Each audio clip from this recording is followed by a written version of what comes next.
মিলনজ্যোতি সংঘৰ উদ্যোগত আৰু সদৌ অসম পুথি প্ৰকাশক আৰু বিক্ৰেতা সংস্থাৰ সহযোগত আয়োজিত হোৱা ত্ৰয়োদশ ডিব্ৰুগড় গ্ৰন্থমেলাৰ দ্বিতীয় দিনাৰ গ্ৰন্থ উন্মোচন হোৱা ব্যক্তিসকলৰ লগত আমি কথা পাতিছিলোঁ। তেওঁলোকৰ মনৰ ভাৱ জানিবলৈ যত্ন কৰাত তেওঁলোকে আমাক এইদৰে জনায়।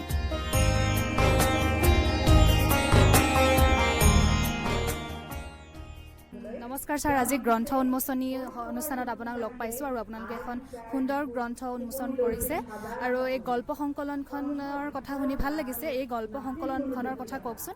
প্ৰথমে আপোনাৰ পৰিচয়টো জানিব বিচাৰিছোঁ। নমস্কাৰ, মোৰ নাম শ্ৰী দেৱজিৎ শইকীয়া। মই আগতেও এখন গাঁৱলীয়া ল'ৰাটোৰ নামে এখন উপন্যাস লিখিছিলোঁ আৰু বৰ নতুন লিখক, বৰ বেছি আগবাঢ়ি যোৱা নাই।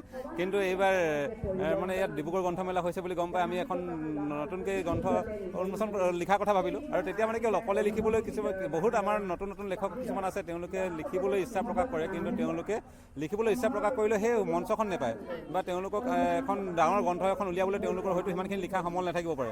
সেয়েহে আমি তেনেকুৱা প্ৰায় 12জন লেখকক, মানে আমি 20-25জনমান লেখকক আমি সংগ্ৰহ কৰিছিলোঁ, কিন্তু তাৰ পৰা 12জন লেখকৰ লিখনি সমৃদ্ধ সোণ কলিজা নামেৰে এখন গল্প সংকলন আমি প্ৰস্তুত কৰিলোঁ, য'ত আমাৰ 12জন লেখকৰ 24টা গল্প, 1 গল্পকাৰৰ 2 গল্প সন্নিৱিষ্ট কৰি আমি এই সোণ কলিজাখন প্ৰস্তুত কৰিছোঁ। ধন্যবাদ জনাইছোঁ ছাৰ, আপুনি ইমানখিনি সময় দিয়াৰ বাবে। আমি যিহেতু ৰেডিঅ' পাৰ্টনাৰ হিচাপে আছোঁ আৰু তোমাৰ নাম ৰঞ্জন শইকীয়া, আৰু ভাল লাগিল তোমাৰ গ্ৰন্থখন উন্মোচন কৰাৰ কাৰণে। আৰু নতুন প্ৰজন্মৰ লেখকৰ প্ৰতি বা নতুন প্ৰজন্মৰ ল'ৰা ছোৱালীৰ প্ৰতি আমাক আক্ষেপ কৰা দেখা যায় যে লেখা মেলা নকৰে, কিন্তু তোমালোকে যিহেতু আগবাঢ়ি আহিছা, ভাল লাগিছে। হয়, তোমাৰ গ্ৰন্থখনৰ বিষয়ে অকণমান কোৱাচোন। মোৰ আজি উন্মোচন হোৱা দ্বিতীয়খনি উপন্যাস এখন ৰহস্যমূলক উপন্যাস কামিন। ইয়াত জাহ্নৱী নামৰ এগৰাকী নায়িকা আছে। পঢ়িলে মানে পাঠকে তেখেতৰ জীৱনত ঘটি যোৱা ঘাত প্ৰতিঘাতবোৰ পাব আৰু বাস্তৱ জীৱনৰ লগত তেখেতৰ প্ৰেম আছে, সৰুপোনা আছে, তাৰপিছত মাইনী আছে, তেখেতসকলৰ ঘটনা পঢ়িবলৈ পাব, খুব সুন্দৰকৈ পাব আৰু পঢ়িলেহে বুজি পাব, মানে ভাল পাব, মানে পঢ়িলে মানে তেখেতসকলে বেছি সুন্দৰকৈ বুজিব। ইয়াৰ আগতো মই লিখিছিলোঁ এখন জীৱন ইতিহাসটো, এখন সামাজিক উপন্যাস প্ৰথম। সেইখন মোৰ নিজৰ কৰ্মস্থান বিদ্যালয় হাতীয়ালি চাহ বাগিচা প্ৰাথমিক বিদ্যালয়ত মই যোৱা অক্টোবৰ মাহৰ 7 তাৰিখে উন্মোচন কৰিছিলোঁ। শিক্ষকসকলৰ লগত আমাৰ BSCC টিম বুলি এটা টিম থাকে, তাৰ এই সভা এখন আছিলে, তাতেই উন্মোচন কৰিছিলোঁ। আৰু এতিয়া মই এইখনৰ উপৰিও আৰু এখন লিখি আছোঁ, বৰ লুইতে নাকান্দে, মাজুলী আৰু যোৰহাটৰ ওপৰত। মই আজি আমাৰ এই গল্প সংকলন এখন উন্মোচন হৈছিলে যে সোণ কলিজা নামৰ 12গৰাকী আমি লেখকে লিখিছিলোঁ, তাৰে এগৰাকী বাইদেউ আছে, মণিকা চেতিয়া বাইদেউ।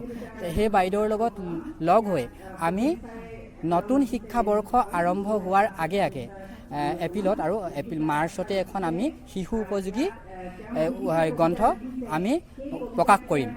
আমি ইতিমধ্যে নামকৰণ কৰিছোঁ ছাত্ৰ সংকল্প। মানে ছাত্ৰজন যেতিয়া বিদ্যালয়খনলৈ আহিব লাগে, আহি পানি বাটত আহোঁতে যাওঁতে বিদ্যালয়ত কেতিয়াবা দুখ পালে, সমনীয়াৰ লগত থকা, কেতিয়াবা সমনীয়াৰ লগত খেলোঁতে হঠাৎ দুখ পালে কি কৰিব লাগিব, ঘৰলৈ যাবগৈ লাগিব নে আমাৰ স্কুলতে কিছুমান প্ৰাথমিক চিকিৎসাৰ সুবিধা আছে, তেনেকুৱা কিছুমান কথা ছাত্ৰসকলে বুজিব পৰাকৈ এখন ছাত্ৰ সংকল্পৰ নামেৰে এখন আমি গ্ৰন্থ প্ৰস্তুতহে কৰিম, আমি লিখিম নহয়, প্ৰস্তুত কৰিম মণিকা চেতিয়া বাইদেউৰ লগত।